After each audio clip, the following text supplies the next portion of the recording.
What is up, Dodgers Nation, and welcome to another episode of Dodgers Dugout Live. My name is Doug McCain. You can follow me on X and Instagram at DMac_LA. Thanks for joining us here on the #1 Dodgers show on YouTube. Everything you need to know about your boys in blue in less than an hour. But without further ado, we've got a special guest this morning. The Dodgers' #1 prospect, the 38th prospect in MLB Pipeline's top 100. He is raking in AAA. Back at catcher last night, Mr. Dalton Rushing joins the show. Dalton, thank you so much for joining us today, my man. Thank you, guys. I'm excited. Let's cover some Dodger baseball. That is what I'm talking about. And the first thing I have to ask you is last night, back behind the dish, playing catcher. How you feeling this morning? How did that go to be back playing catcher yesterday, Dalton? Good. Like I said earlier, it's versatility. Kind of keeps me on the field every single day, and that's kind of the goal at the end of the day. There's no press of saying, all right, I want to play left field every day. I want to catch every day. It's just, I just want to be on the field. And at the end of the day, right now, I'm doing whatever I got to do to get a chance to play for a ring, the big one. And kind of just what went into that decision? Did they tell you anything about why? I mean, I know Diego has played a lot of catcher of late, but just kind of what went into that decision? What did they say about it? Yeah, I mean, it's kind of the opportunity kind of presented itself.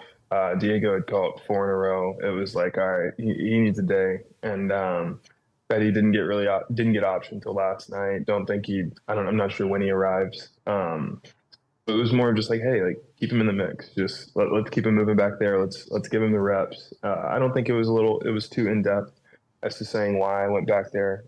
Then again, I'm not running an organization. I don't know the real answers. They tell me to do something. I'm like, all right, I'm there. I have to ask you, did you miss playing that position? And what was it like to just get back to doing that? Because you talk to pitchers that have worked with you, you talk to coaches. I mean, one of your big strengths is, yes, they know you can rake, you hit the ball hard, you're good at defense, but it's the intangibles. It's working with the pitcher, the motivation, the fire that you give them. What was it like to just play that position once again? Yeah, I haven't tried to really treat it like it was any different. Even when I was in left field, I was still trying to talk to pitchers and understand what their game plan is, understand what they're trying to do when they step on the mound. And I think I still bring value to guys that are wondering, guys that are getting on the mound and kind of wondering what are they missing, what are they doing wrong, or what they're doing really well. Don't even say wrong, really. It's I still think I have that edge of being able to sit down and say, hey, this is what I saw. I was in left field, but hey, this is what I saw. I felt like you were doing this too much or that too much. And I still have those conversations. So it wasn't like I really lost that edge of being able to help the pitching staff. It was more just the feel of reps over 3 weeks of being in left field and really learning that position, trying to become as good as possible at it for the time being. And like I said, being back there, being able to work with some pitchers again was very fun.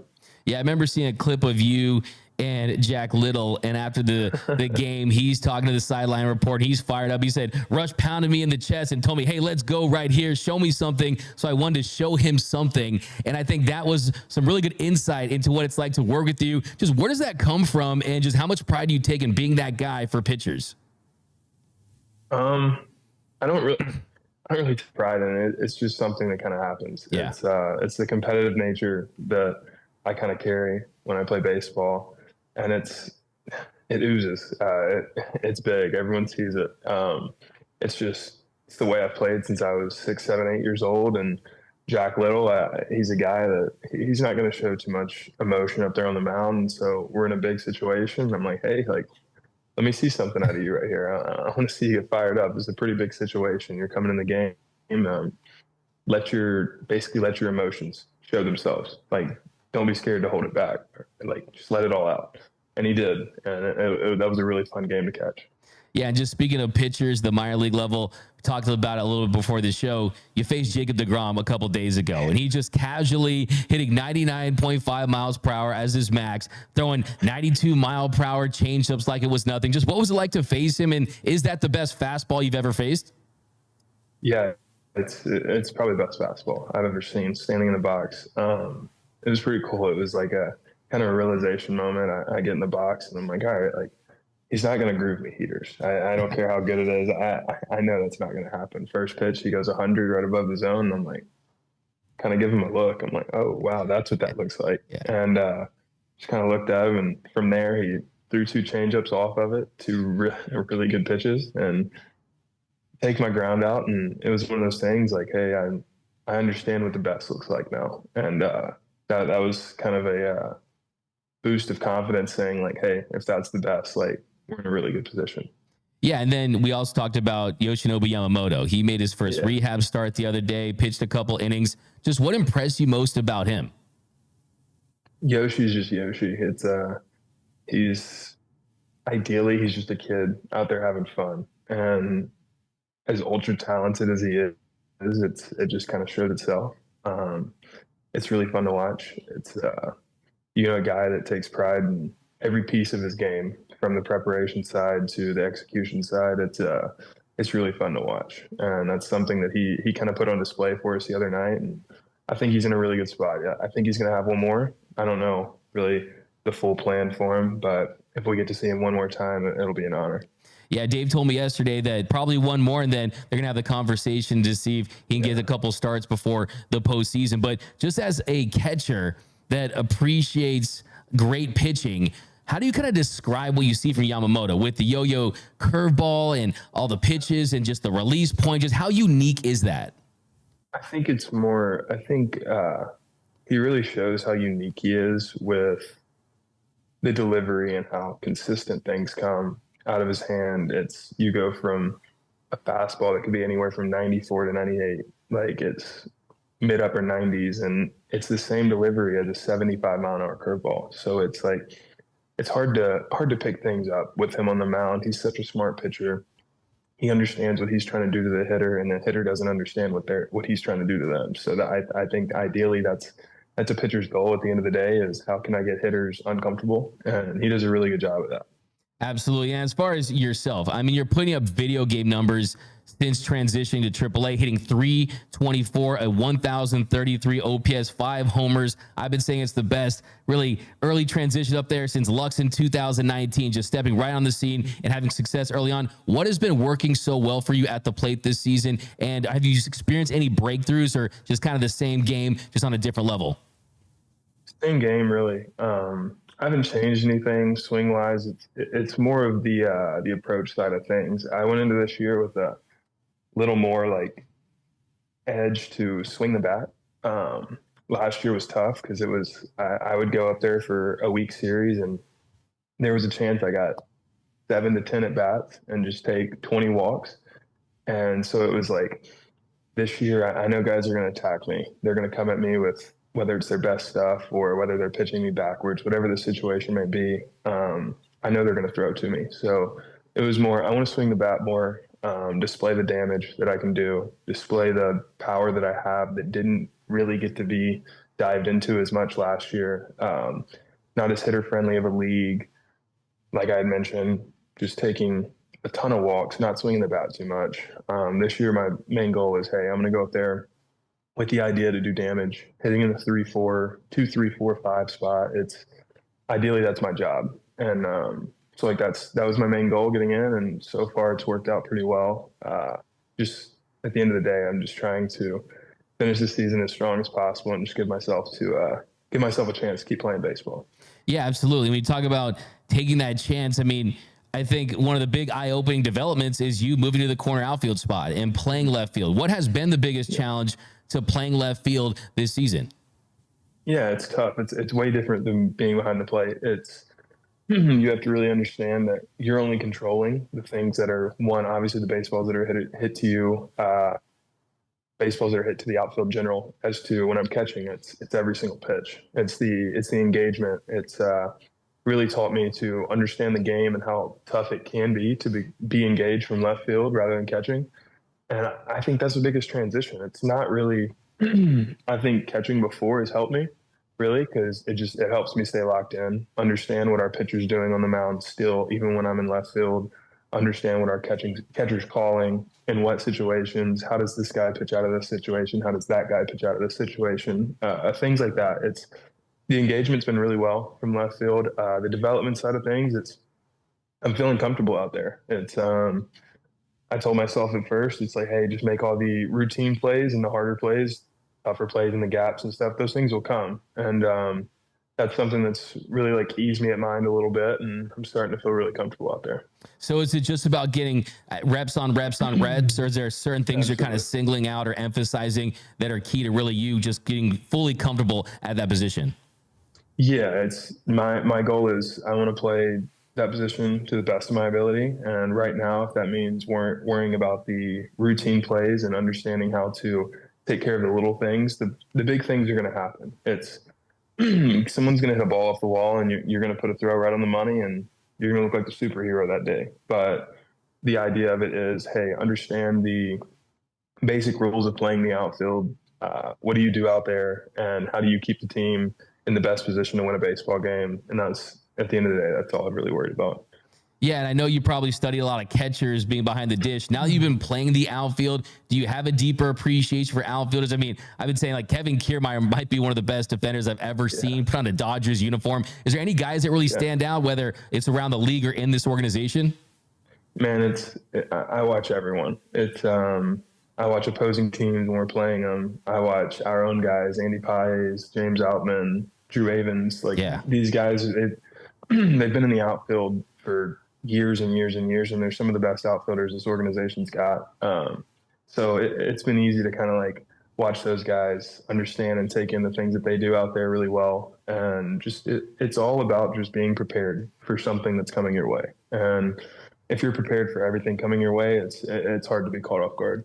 Yeah, and that's what I really take away from watching you guys play, especially you and Outman and Pages. I mean, just Avens too. I mean, just athletes that they can make plays. I mean, you and Outman, I mean, you guys could be like Bo Jackson, Dion played two sports. You guys be middle linebackers at a fall camp somewhere, the way you guys look in the box and in the outfield. So I think it's taking advantage of that. But as far as first base, third base, I mean, is it just about just give me a glove, I can play anywhere, I just want to help this team any way I can? Is that kind of the mindset, Dalton? Yeah, that's kind of what I've carried, especially towards the second half of the season. I've seen how things have panned out. I know what I bring to the table, and it was more like, all right, like I know I can help this team win in a lot of ways. Whether that opportunity is put in front of me, I can't say. No one really knows. But I just know I want to do whatever I can to give myself the best opportunity for me to fill that role. Yeah, just kind of going back to you in the box. Just kind of take me inside the box with Dalton rushing, because it's so fun to watch your at-bats because you do damage, you hit the ball extremely hard, but you also see pitches. Is it about, hey, you throw your best pitch, I'll put up my best swing? How important is the compete in the box? Just kind of take me through your approach and what you're looking for in those situations. Yeah, it's pretty basic, man. I tell people my approach, and they're just like, pretty simple, pretty basic. And I'm like, yeah, that's one thing I try to do is just keep it as simple as possible.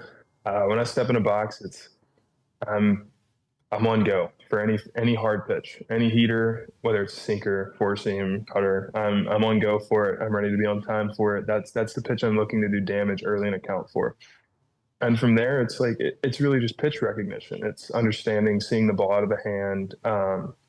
Is that going to be a pitch that matches me well, or is that going to be a pitch that I can really handle? And so if, for instance, we have a guy that's going cutter changeup and he's trying to go in to go out, I'm going to let you come in, but I'm not going to let you get away with the pitch when you try and go out. So like I'm sacrificing something to really master the other, I guess you could say, in a way. But there's no crazy in-depth plan when I like get in the box. I keep it pretty simple. I have a little bit of Freddie Freeman-esque when it comes to trying to keep the same swing. He hits the line drives over shortstop and BP. Everyone knows his BP swing.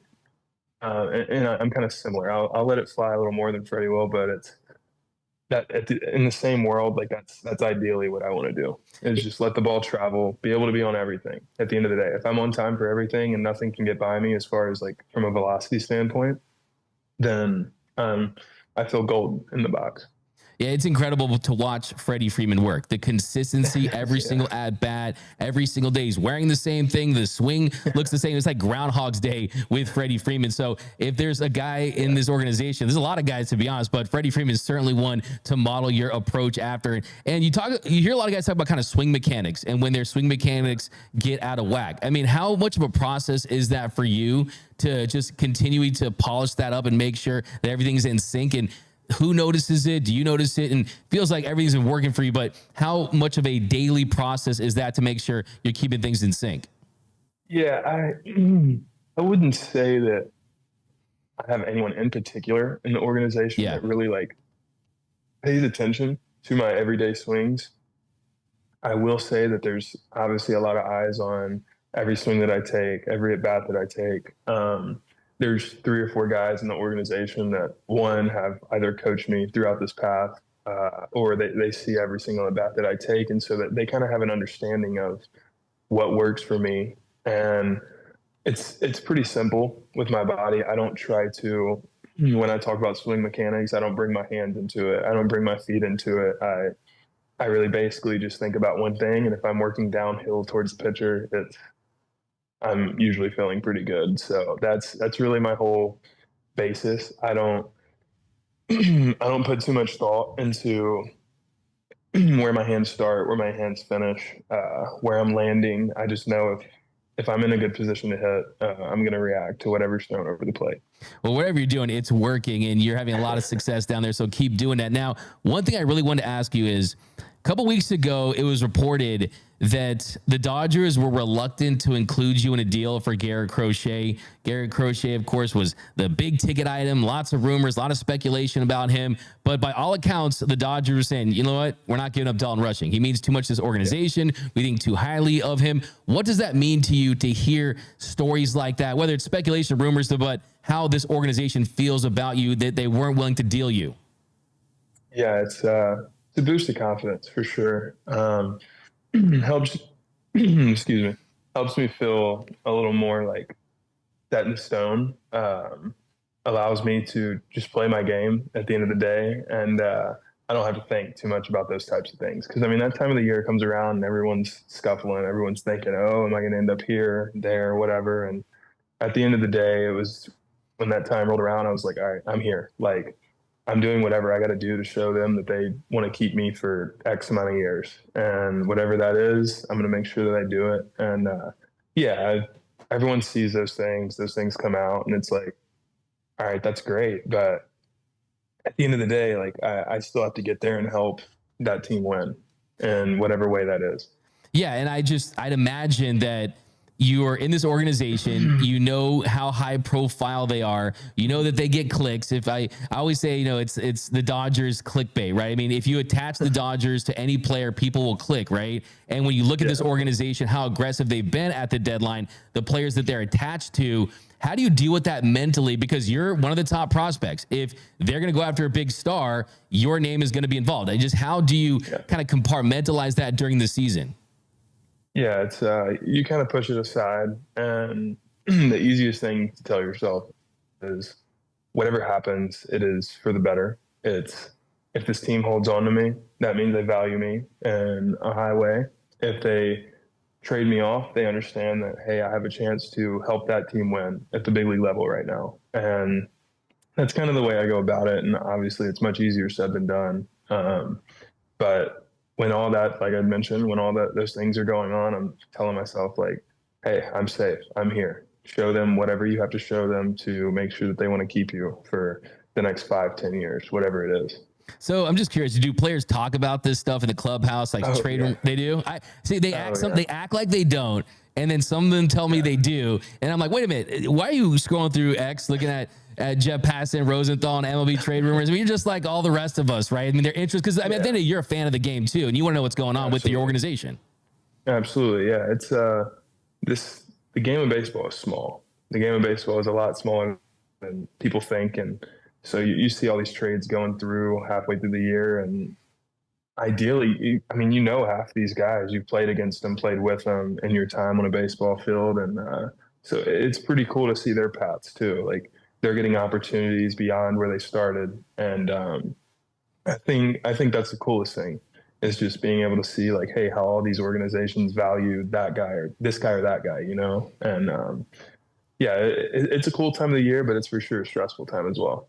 Absolutely. I mean, understandably so. And then on top of that, you look at where you're at in this organization. Now, in 90% of organizations around baseball, you're either A, going to get called up in September to make your big league debut, or B, you've already made your big league debut. How do you kind of process that and really have the patience with this organization, knowing that there's just so much talent at so many positions, but you know you're good enough, you know your time is coming. Just what's the mindset with there, and how do you process that? Yeah, it can for sure be tough at times, but I mean it's the world. It's the world of baseball. It's the sacrifice you make playing for an organization like this. And at the end of the day, it's like, all right, like you can tell yourself a million times, hey, I want to play for the best. And if I can be up there at that level and play for the best, like it's gonna be the best for my like career over time. And that's kind of what I remind myself is look, like my only goal is when I make it to that point of time and I'm on the same field as the Shoheis, the Wills, the Mookies, the Freddies, like all those guys, like when I'm on the same field as them, I don't want to ever have that opportunity taken away from me. So being able to put myself in the best position to be successful from day one, which is tough in Major League Baseball.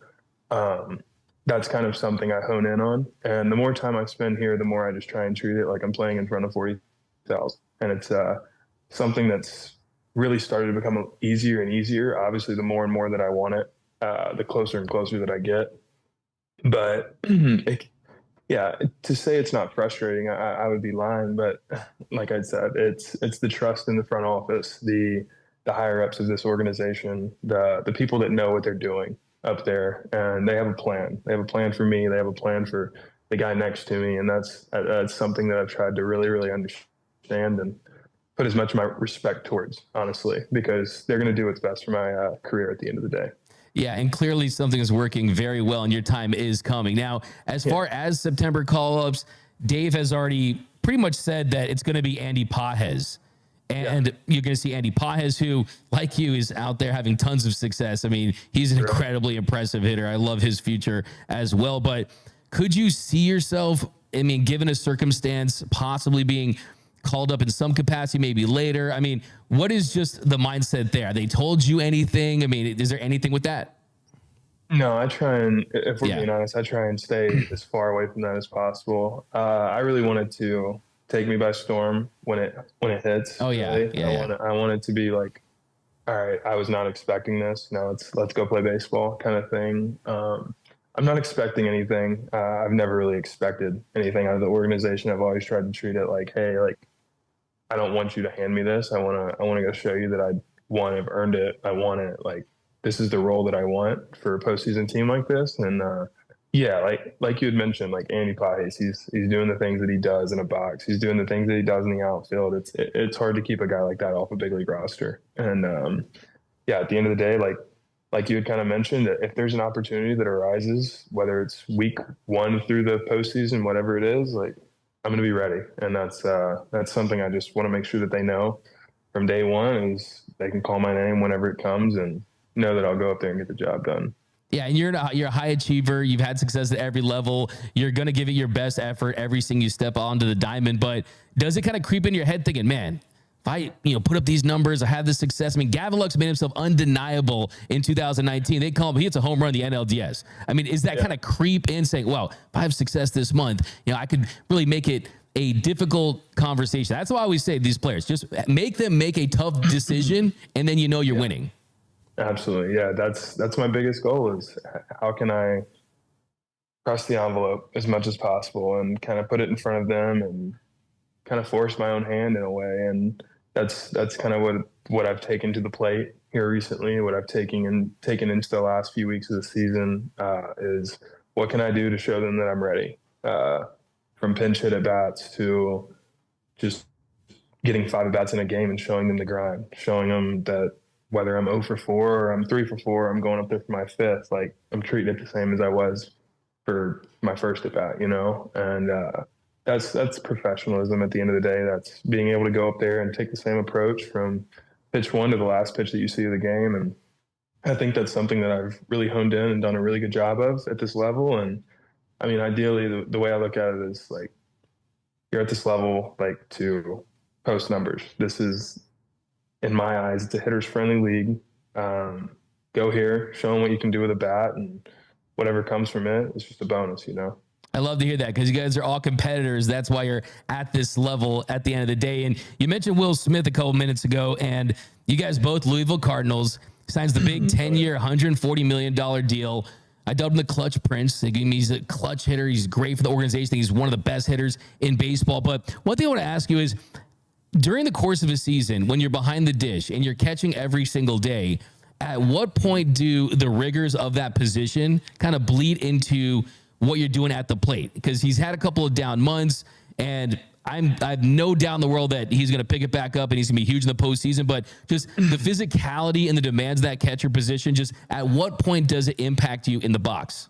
Yeah, it's massive. It's a grind, man. It really is. For 162, taking the main role of catching majority of the games, that's not easy. People kind of overlook that a little bit, but at the end of the day, when I look at things like this, it's like Will Smith is Will Smith. He's done what he does with the bat in the postseason, especially over the last 5 years, and so it's easy for all these fans to think, oh, he's in a really bad position, but a player like that, knowing the university that he went to, understanding the importance that the University of Louisville, not only them, but the Dodgers as well, the importance that they put on winning, the importance that they put on winning in the postseason. I have no doubt in my mind that things are going to turn around. He's going to be the Will Smith that everyone's prayed for. Oh, 100%. By the way, tomorrow, Louisville Cardinals, Austin Peay Governors, 9 a.m.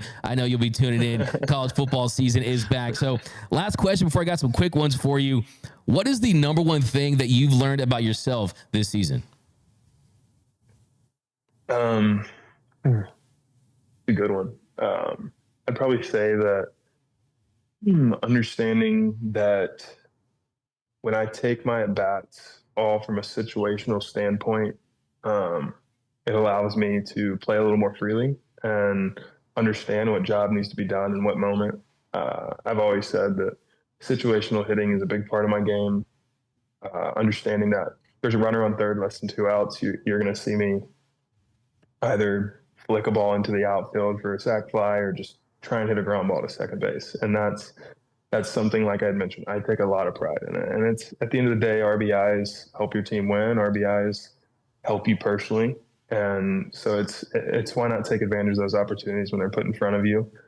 But I wouldn't say that I haven't learned too much. I mean, this, like you mentioned, it's been a good year. It's been easy to just kind of ride the waves throughout the whole year. I've had my ups, I've had my downs, just as if any other baseball player in the baseball world will tell you, you're going to have plenty of both.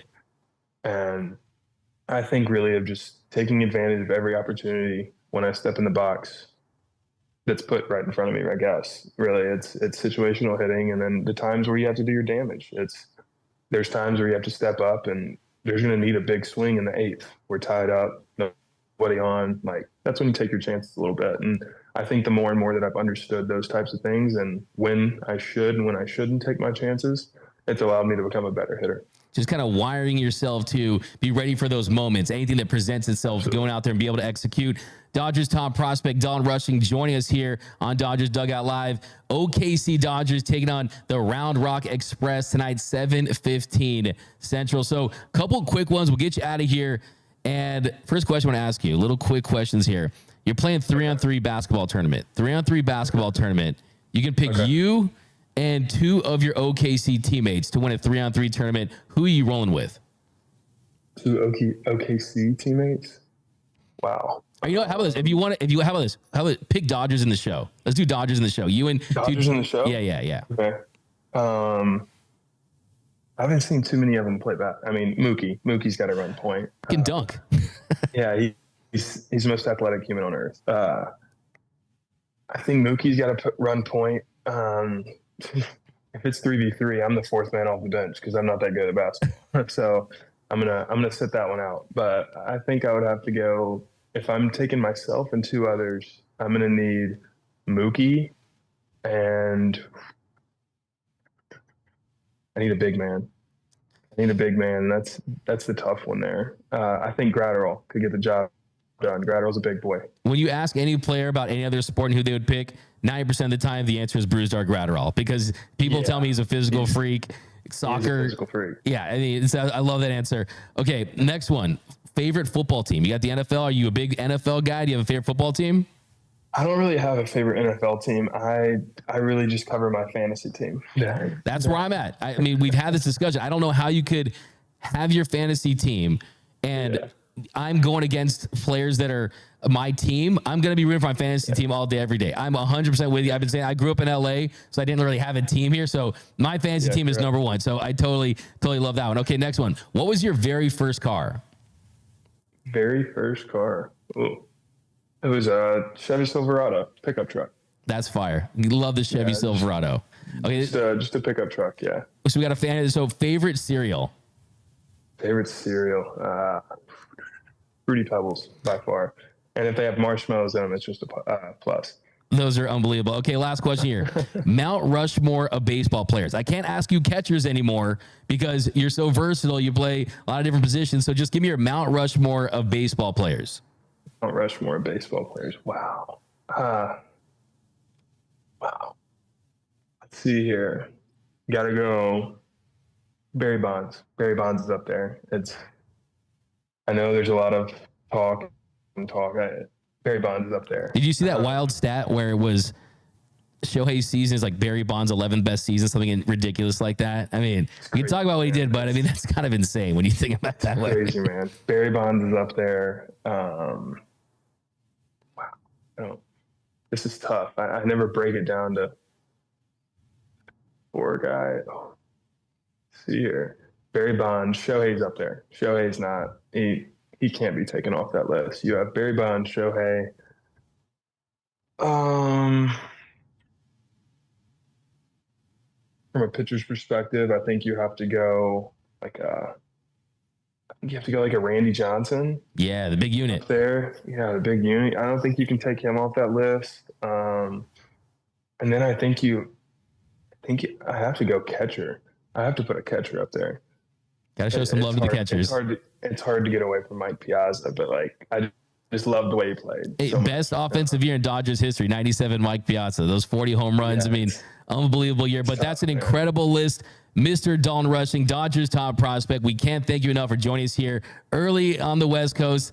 But thank you so much, man. Have a great game tonight. And we look forward as soon as you make it to the show. We are so thrilled, so excited. We cannot wait for that day. Could be this year. We know it'll for sure be next year. But thank you so much and have a great rest of your season, my man.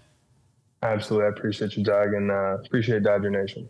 Awesome. Yeah. Look to have you on soon and just have a great rest of the year, my man. Keep doing what you're doing. Absolutely. Thank you so much.